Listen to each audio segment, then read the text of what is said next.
నమస్తే welcome to news 360 నేను సువర్ణ bulletin updates చూస్తే ప్రముఖ ఖైరతాబాద్ మహాగణపతి దర్శనం వినాయక చవితి ఒక రోజు ముందు ప్రారంభమైంది 70 ఏళ్ల నుంచి విగ్రహాన్ని ఏర్పాటు చేస్తున్న నేపథ్యంలో ఈసారి 70 అడుగుల భారీ విగ్రహాన్ని ఏర్పాటు చేశారు నిర్వాహకులు ఇంత పెద్ద గణపతిని చూసేందుకు భక్తులు వస్తుండడంతో నిర్వాహకులు ఒక రోజు ముందుగానే దర్శనానికి అనుమతిచ్చారు ఈ మేరకు భక్తులకు ఎలాంటి ఇబ్బందులు కలగకుండా కమిటీ సభ్యులు భారీ ఏర్పాట్లు చేశారు ఈసారి 7 ముఖాల శక్తి గణపతిగా గణనాథుడు భక్తులకు దర్శనమిస్తున్నాడు ఖైరతాబాద్ వినాయకుడిని దర్శించుకోవడానికి ఉదయం 11 గంటలకు ముఖ్యమంత్రి రేవంత్ రెడ్డి కుటుంబ సమేతంగా ఖైరతాబాద్లోని వినాయక దర్శనానికి వెళ్లనున్నారు స్వామివారిని దర్శించుకున్న అనంతరం ప్రత్యేక పూజలు నిర్వహించనున్నారు అలాగే మధ్యాహ్నం 3 గంటలకు గవర్నర్ జిష్ణుదేవ్ వర్మ గణనాథుడికి ప్రత్యేక పూజలు చేయనున్నారు మరోవైపు 9 రోజుల పాటు జరిగే ఈ వేడుకలకు రాష్ట్రం నలుమూలల నుంచి భక్తులు హాజరయ్యే అవకాశం ఉంది ఈ క్రమంలో పోలీసులు భారీ బందోబస్తు ఏర్పాటు చేశారు అలాగే ఖైరతాబాద్ వైపు వచ్చే వాహనాలను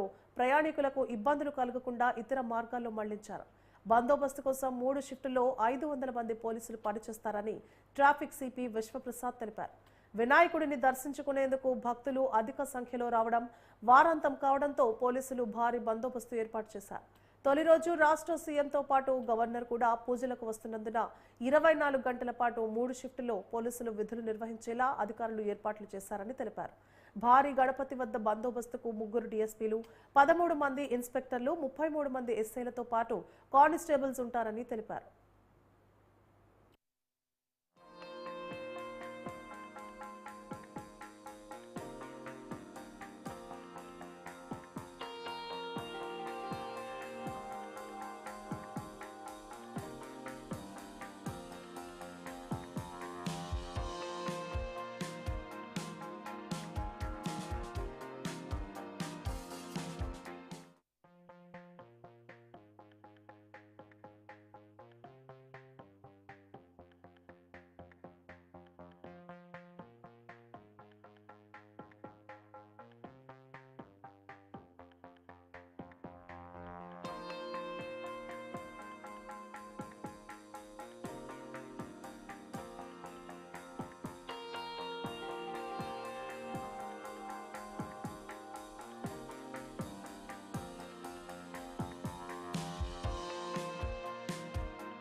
ఆంధ్రప్రదేశ్